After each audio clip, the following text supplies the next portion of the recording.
ببخشید میایم بریم کافه؟ من؟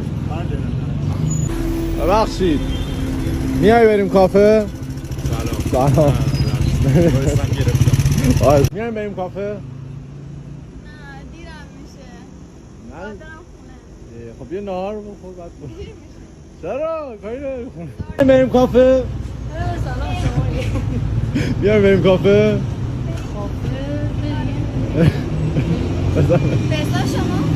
ببخشید میای بریم با هم آشپزی کنیم؟ من خودم از آشپزخونه ببخشید میایم بریم کافه؟ نه متاسفانه کلاس دارم. بریم؟ جدی بریم؟ باید برم سر کار.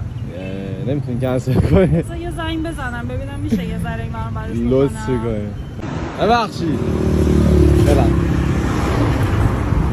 نهار خوردین؟ هیچی نهار خوردی هیچی ببخشید میای بریم نهار بخوریم؟ آره مهمون من ببخشید خانم میایم بریم کافه؟ میایم بریم کافه؟ اوه. سلام سلام. میایم بریم کافه؟ نه. از شما ببخشید میایم بریم کافه؟ سلام خوبین؟ میایم با هم دوست باشیم؟ چرا که نه الانش هم هستیم؟ بریم یه قهوه بخوریم؟